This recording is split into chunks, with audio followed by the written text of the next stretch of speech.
Hey there, welcome to the Jeff and Heidi Show, where you're going to have the opportunity to listen to and learn from everyday entrepreneurs. All right, welcome to the Jeff and Heidi Show. Glad to be with you today. I'm Jeff Heggie with my co-host Heidi Anderson of ECI Secure Pay, and we are excited today to have Cody Byrns with us. Now, I was just going to read through a bunch of his introduction, but I'm going to be very limited on what I read because I want to let Cody share his story because it's really exciting. Is exciting the right word to use for that? I guess. Anyways, Sure. So Cody is an award-winning speaker and #1 best-selling author.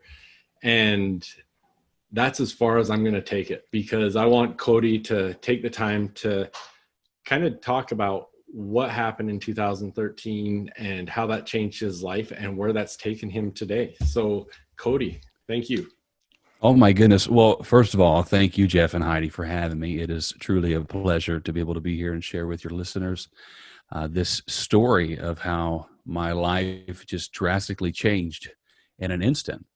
And I think a lot of people in today's world, everyone can relate, whether it be with COVID or even just our own personal lives. We certainly all endure those moments where life is going great and then out of nowhere, we hit a stoplight. And that's just what happened with me in my case. So back in 2013, I'll start in January. In January, I was a children's pastor, along with being a traveling speaker and entertainer. So I got to go out, and I was very blessed to work at a church that allowed me to travel and also do my speaking career on the side, which is ultimately what I wanted to do. My vision was to always impact the world, spread hope, a message of positivity. And so I was doing just that. Month of April of that year, I was in Cuba doing some mission work. I was there for almost 2 weeks. We was teaching leaders, and I also got to speak to a bunch of kids, hundreds of kids over there in the country. So it was a lot of fun. But then in the month of May, it was actually May 31st, 2013. I was driving on the highway. I was headed to my church office. It was a Friday afternoon. And while stopped at this red light, my entire life as I knew it would change.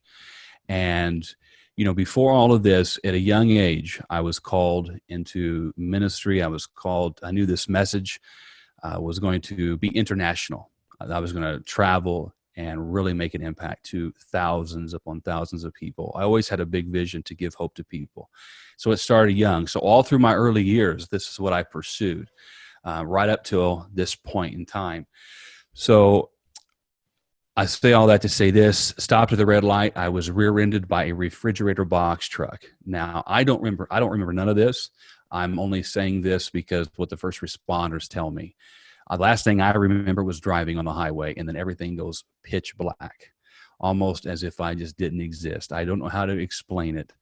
But the police reports, first responders, they all say that when the refrigerator box truck hit my Dodge Durango, on impact of the truck hitting my vehicle, my car blows up into flames. It was pushed through the intersection into an embankment.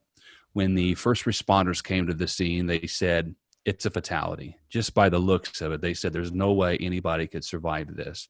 And interesting enough, the sheriff's department took hundreds of photos of my car on fire, and I'm inside of this thing.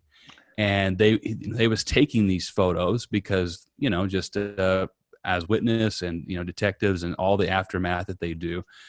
But somehow or another, they saw my hand move. One of the first responders saw my hand move, and immediately they changed their plans. They said, holy cow, this guy's alive. So they redirected everything, and they began to extinguish the flames at a quicker rate. It took them a good hour to get me out of this thing. They had to get the jaws of life, really pull me out. This was a big ordeal, supposedly. And I come from a small town in southern Indiana. This is where this all took place. I now live in Tampa, Florida. But a small town, to see something like this, I mean, it really hit the news, and it was drastic. So they got me out. They put me on a stretcher. They then life-flighted me to a hospital in Evansville, Indiana, which is the southern part of the state. And immediately they said, listen, we can't treat him here. He needs to go to a burn unit. So they redirected me to Indianapolis, Indiana, where I was put into a coma on full life support at their burn unit. and I had severe burn injuries.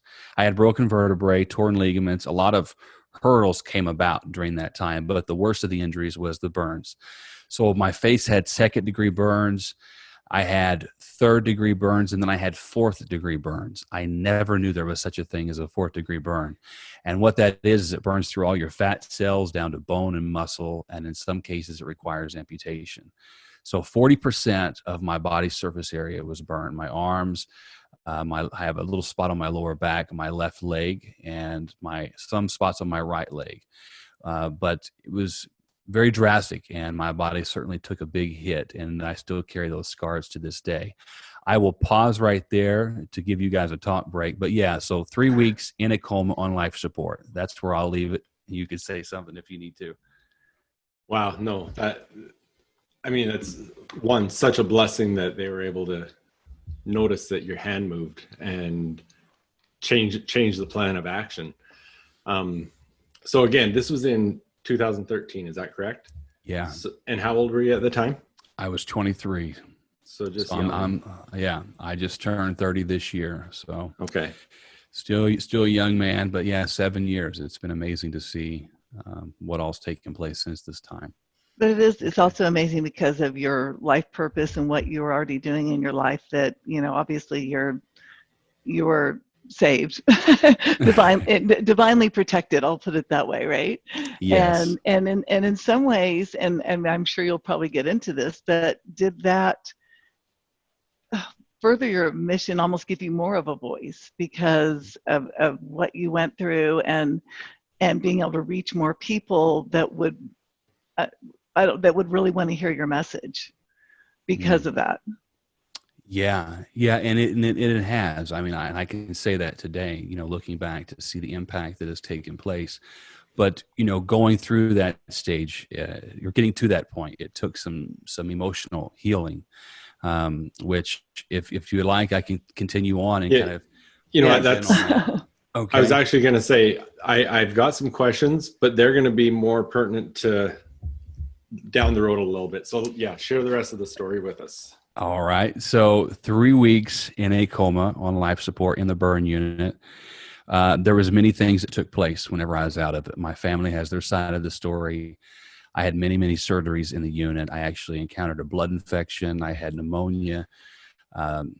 There was a couple times where my oxygen levels dropped very low, and they were seriously worried that they was going to lose me. And so the newspapers at the time, whenever they had life flighted me to Indy, they said, he's in a stable condition, when that was not the case. It was still very critical. And so they keep you there for just a few days just to see if you're going to make it before they start really doing surgeries and stuff. And so, however, I made it through. And so I remember coming out of a coma off life support, and I remember my family being there. And in particular, I talk about my mother.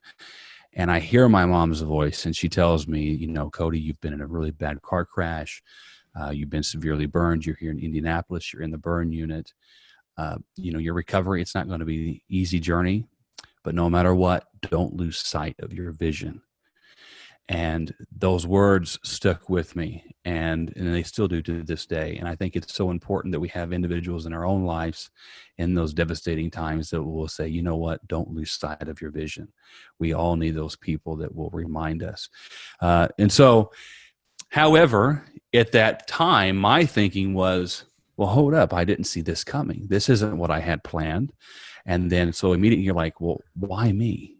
God, this is not what I thought was envisioned for my life. I'm trying to do everything. I'm not perfect by any means, but I'm on this journey. I'm trying to spread hope and impact people. And then out of nowhere, here's this huge curveball. And what the heck, now I'm all burned and scarred. And so I had to recover emotionally through this time as well. Was you going to say something, Jeff? No. Oh, okay. I didn't know. But yeah, so it was a lot. And so I was in the burn unit for 2.5 months. Then I had to go to a rehabilitation center. I had to relearn to walk and use my hands again.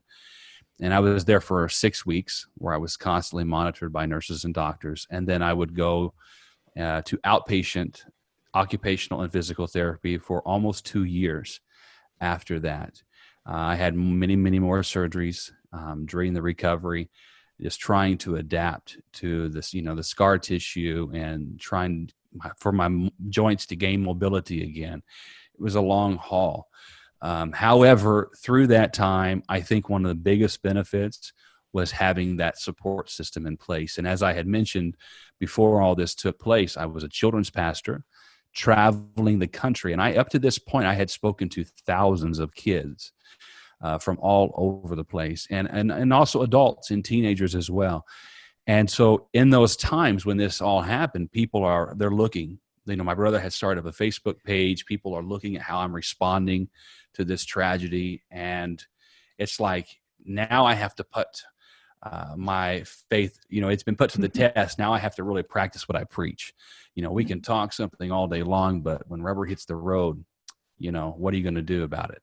So, it was certainly hard, and I had to get revelation of why God let this happen. And, one of my mentors, his name is Dave Reaver. He served in Vietnam. He speaks internationally. He's spoken to military personnel. And anyhow, but when he was in Vietnam, he was throwing a hand grenade. Someone shot at the hand grenade. It blew up all over his body. His face is scarred, fingers amputated. But he shares with me the story of how he dealt with suicidal thoughts for years. And he was doing a television interview, and he said, Cody, said, this lady asked me, she said, Dave, do you know why God allowed this to happen? And at the time, he said, it frustrated me because she would ask me this on live TV. And she said, Dave, God did not do this to you, but he allowed it to happen because he could trust you with the scars. And that statement changed his entire life and perspective. And so I kind of look at this situation in that same light, and kind of like how you were saying, Heidi, did it help me in the message that I ultimately shared? Absolutely. And it enhanced it all the more. And it's really taught me a lot about life. I'm 30 years old, and to this point, I would not change a thing. People say, would you go back to the spotlight and get in another lane? Or what would you do if you could change it? I wouldn't, because it has allowed me to grow up in so many different ways, but it's taught me a lot about life. And it's really elevated this platform that I have and the reach that I have. So, I'm speaking now in correctional facilities. It's more international. I'm speaking in colleges and corporate groups, and it's really been amazing. So I'm forever grateful. Wow. So, at the end of our interview, I'm going to give you an opportunity to share your website, your social media and everything, but I just want to share something on your website. And I'll just tell everyone right now, it's codybyrns.com, and it's CODYBYRNS.com. But it says, his goal is to help people live free from the bonds of scars, physical and emotional, equip others with proper steps to walk out of their past hurt and defeat and run towards their God-given potential. And so, you're in such a position now to share your story and your experience and help so many. And it goes so much deeper. Like you just said, you have the opportunity to speak at correctional institutions and everything. I'd like to, as Tony Robbins says, if you look at life that it happens for you rather than to you, you really look at it a lot different. What is it that allowed you to take the path that you've taken and do everything you just said, rather than just quit and just play the victim? Yeah. And I think, back to what my mom told me, coming off of life support, by her saying, Cody, don't lose sight of your vision. She knew and understood that I had every reason to give up and play the victim card, but she believed there was something greater on the other side for her son. And so even with what I mentioned on my website and all that I do, I believe there's something greater in all of humanity. We're all dealt with cards that we often don't wish that we had been dealt, but what are we going to do with it? And so a lot of that came from having that strong foundation in my faith. I look at, not everybody's believers, and I respect everybody's beliefs. However, in my case, it's helped me a lot because I recognize that, life is short, and the time that I have here on earth, I want to make the most of it. And certainly I could, be a victim. I had many days coming out of that where I fought depression. I ain't going to lie, I'm human. I certainly had my moments. But what got me through was realizing why I got into the speaking world to begin with. That why. We talk about it a lot in the motivational, in entrepreneur, influencer world, that why. Why am I doing this? Well, at the core of who Cody Byrns is, ultimately I'm doing it for God. And I want to make a positive impact on people's life. And so I'm living not just for, I'm happy. I'm very fortunate. I take care of myself, or I try to. I'm still learning self-care on a daily basis. However, my life is really for those around me and the people. And so I believe it's a responsibility that I have. It's a privilege. And I see it really as it's very therapeutic. So not only am I giving back to the world, it's encouraging me all the more. And so I just don't see any benefit in giving up, playing the victim, when, today is a gift. I cannot change what has happened to me. I can only change what happens tomorrow. But it all boils down to what I do today. And that's what makes the difference. Well, and I'm thinking also in this process, there had to be some powerful forgiveness of the person in the box truck who obviously, or maybe just distracted, or their brakes went out. Who knows? I don't know if they survived. I'm glad you mentioned that, because I still to this day, I have not met the driver.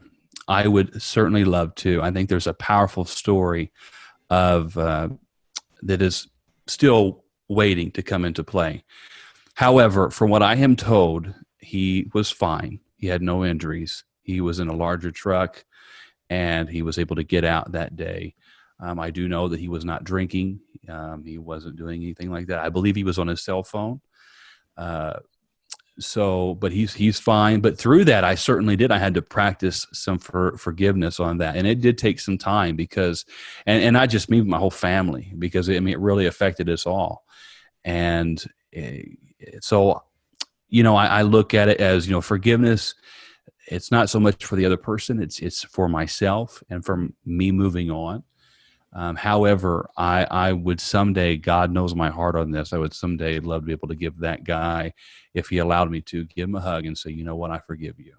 Because more than likely, and I don't know the person, but I know that we all encounter scars and trauma, and maybe, just maybe, God would be able to use me and my scars to help that man overcome his.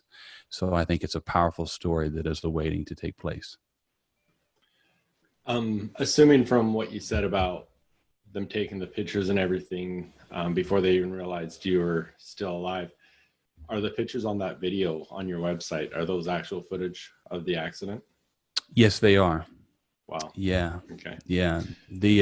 All the photos, and one that the 700 Club, which is more of a faith-based thing, but they actually did a big feature where they interviewed my burn surgeon and the sheriff that was there that day, as well as my mother, to get their perspective on it. It was really cool. But yes, all of that is accurate. There are photos directly from the sheriff's department. Wow. So where do you speak now? I mean, who's your favorite? I heard you mention prisoners, and I think that's awesome, because I think so much of that, goes into healing people who are, it is forgiveness and the scars and stuff of their youth that probably got them to where they are in many cases. Yeah. Well, and I'd spoken at one back in February of this year before COVID had taken place. And it was a bunch of guys. And, people in prison, obviously they're there because of their poor choices. And I think a lot of them have a hard time, not with, hurt people. So maybe they've been hurt or damaged that has caused them to react in such ways.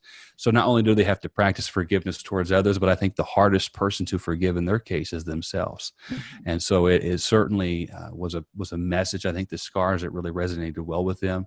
And then obviously, going in, I'm a young who is this young guy to come and tell me? And you got guys that are, you have some that are my age, but many of them are older. And it's like, well, who is this young? But when you show images, and I have actual photos of my burn scars and the wounds and the surgeries that they did on me in the unit, and I put them up on the screen, and immediately you got their attention. Like, oh my gosh, okay. And the barriers just drop at that moment. And it was remarkable to see the response that I received. And so every atmosphere that I go into, if it's a church, obviously my message is going to be tailored in such ways. Correctional facilities, it's more so motivational, overcoming your past hurt, your defeat. Colleges as well, they really resonate a lot, especially now because they're all dealing with their own emotions, and depression is huge, and so it's really resonated with them. But in the corporate world, it's more so leadership. Even talking about communication skills, because I am really big on breaking those barriers down and bringing humor into the mix. And a lot of that comes from my experience when I worked with children and obviously adults. Their attention span is very similar to children, believe it or not. And so there's a lot we can learn from those things. But yeah, so each audience is different, but out of it all, they're going to be motivated, inspired, empowered. And it's taking this story, and it's not about me. It's about the people that I'm speaking to, but it's finding those analogies and connections where I can relate it with everyone that is hearing me talk. So tell us about scar release. Yeah. So that is, I named my book and I named my podcast that. I wasn't going to name my podcast that, but I was running low on names because everybody's got similar names. I was wanting to call it Show Me Your Scars at the beginning, but someone had something that was very close to it. So, but scar release is a surgical term. And so going in and out of a rehab on a daily basis, and I'll talk about my occupational therapy. So my hands, as a burn survivor, we have contracture scars. And so my hands were severely burned. They wanted to amputate a few of my fingers. They was able to save them, but they don't have the function that they used to. But I always talk about my web spaces in between my fingers because the scar had contracted so much to where I couldn't even hold on to a bottle of water. And I couldn't do certain functions with my hand. And so the therapist, she told me, she said, Cody, you need to go in and get assessed for surgery. And so I go up there, the surgeons are looking me over, and they talk about how they said we need to do a surgical contracture release, the web spaces. And basically what that is they go in, they cut the scar at its root, and it allows you to be mobile again. However, a scar release does not remove the appearance of a scar. It allows the mobility to move with the scar. And so I take that and I connect it with everyday life because, once again, if they're not dealing with physical scars, they have the emotional scars. And we cannot change the scars that we have. Well, I take that back. We can't change the appearance of them. We cannot take back that the things that have caused these scars have taken place, because that's the thing. That's why they're scars. However, I think it's very important that we as humans, we don't allow those scars to keep us limited in our everyday life and what we're doing, because if we're not careful, we can see the ripple effect of what happened maybe when we were children, maybe even yesterday, who knows what could have sparked it, but we were rubbed the wrong way, we're scarred because of it. And if it's not dealt with properly, it will contract us, so to speak. And so getting to the root of the issue, finding out whatever it is that needs to be solved. If it is forgiveness, you need to learn how to forgive, find whatever it is, and break free of yesterday's troubles. And so that's really what my book is all about. It's sharing my story, but connecting it with everyday human beings that may very well have those emotional scars.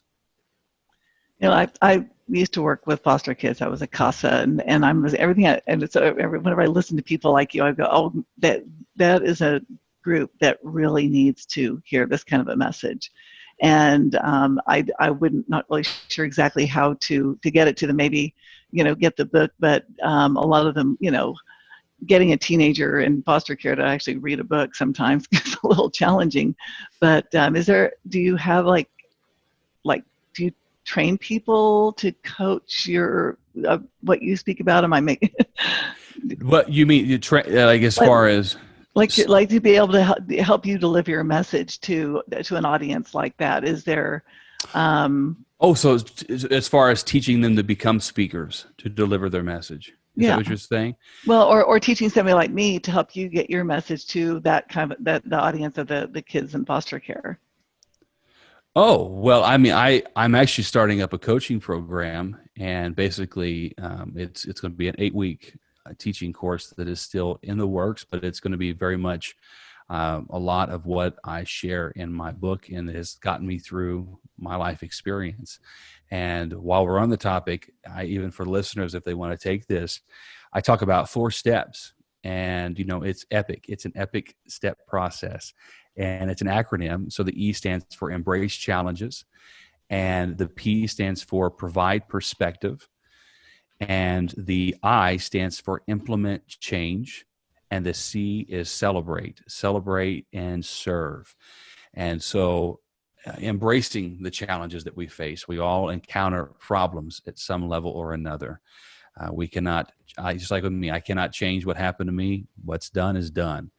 So then I have to provide perspective. Okay, well, I'm not alone in this case. There's a lot of other people that are going through difficulties, and now I have to shift and reframe this entire situation. All right, well, there's some things that I can learn. There's some lessons that I can learn through this difficulty. And then the I, implement change, is basically applying those lessons to our life. And then the C, celebrate your story, celebrate the fact that you're here, celebrate the stories that are the lessons that you've learned, that you've become a better person. And not just that, but serve through it. And that's kind of like my whole model that I love living by. And so you can certainly teach that to them. That's epic. That's I epic. love it. It is. All right. One other thing I'd like to hear about is your foundation. Yeah. So as a burn survivor, it's very costly. And I was very fortunate in my case to get through, but there's a lot of survivors that unfortunately cannot. And so initially when the foundation was formed, our goal was to work with a hospital, the same hospital I was life flighted to. I'm still to this day very good friends with the surgeon that worked on me, and even another hospital, Indiana University. And so I love what they're doing up there. And so we're still wanting to work in some form. I'm still trying to plan things out, but I've spoken to burn conferences with other young adult burn survivors. And really what this is that we sponsor burn patients to be able to attend these types of functions, financially supporting them. There's a lot of peer groups that are needing help and guidance. And, I would still, I'm talking to a unit in there is one in El Salvador I'd like to work with, but South Africa. And so I would like to see about maybe funding some of their operations. They're building a burn unit over there, and they never had something like that in their country. And so actually Indiana University is the one that is building the unit over in South Africa. And so I'm hoping that some connections will open up there.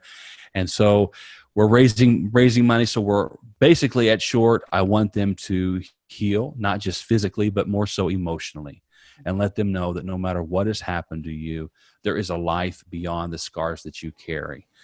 Because a lot of survivors, these scars, we cannot remove them, and it's a lifelong injury. And so still to this day, if my scars contract in certain ways, I have to go in and have touch-up procedures.